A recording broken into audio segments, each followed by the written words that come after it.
আমার প্রিয় ভাইরা,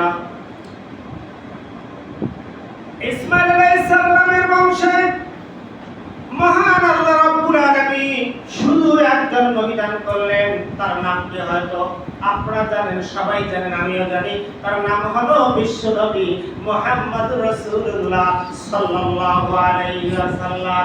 আল্লাহ রাব্বুল আলামিন একজন নবী শুধু দান করলেন, কিন্তু যতগুলো নবী পৃথিবীর জমিনের মধ্যে আছে, আমাদের একজন নবী এই গোত্রে, এই নবী যতক্ষণ পর্যন্ত জান্নাতে কদম দেবে না, এতক্ষণ পর্যন্ত সমস্ত নবীদের জন্য জান্নাত হারাম করে দেওয়া হয়েছে। বলেন সুবহানাল্লাহ। একজন নবী, 4000-এর উপরে নবী, তার আর বেশি একজন থাকে। ইসমাঈল আলাইহিস সালামের গোত্রে একজন, সেটাই হলো মুহাম্মদ রাসূলুল্লাহ সাল্লাল্লাহু আলাইহি ওয়াসাল্লাম।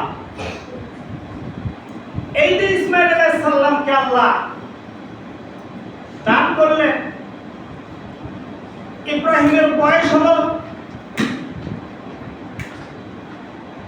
কোন কোন কিতাবে লেখে 100-এর উপরে, 110 বছর, কেউ লেখছে 90 বছর, বিভিন্ন ভাবে লেখা। কিন্তু মূল কথা হলো ইব্রাহিম আলাইহিস সালামের অনেক বয়স হওয়ার পরে আল্লাহ সন্তান দান করেছেন।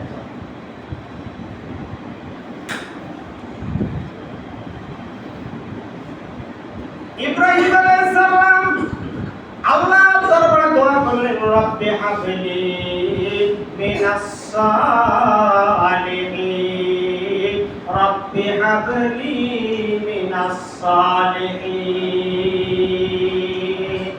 দোয়া, আল্লাহ আমার একজন নেক সন্তান দান করো, আমার সন্তান দাও। এখন বলেন তো দেখি, সন্তান কার কাছে চাইতে হবে? ইব্রাহিম আলাইহিস সালাম কার কাছে সন্তান চেয়েছেন? ওরা সন্তান ছিল না, সন্তান চেয়েছে মহান আল্লাহর কাছে। আল্লাহর কাছে দোয়া করলেন, আল্লাহ তুমি একজন সন্তান দান করো। কিছু আমাদের বাংলাদেশে নয়, সারা পৃথিবীর জমিনে কিছু আছে, বাংলাদেশে আছে, কিছু কিছু লোক আছে, তারা সন্তান যায় বাজারের মধ্যে গিয়ে,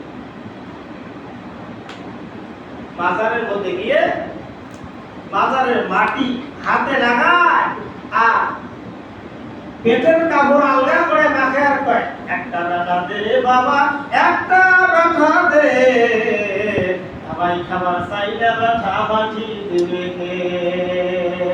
বেটা চায় কার কাছে? নাউজুবিল্লাহ বললেন না একবার? শিরক। এটা হলো শিরক। বেটা দেওয়ার মালিক কে?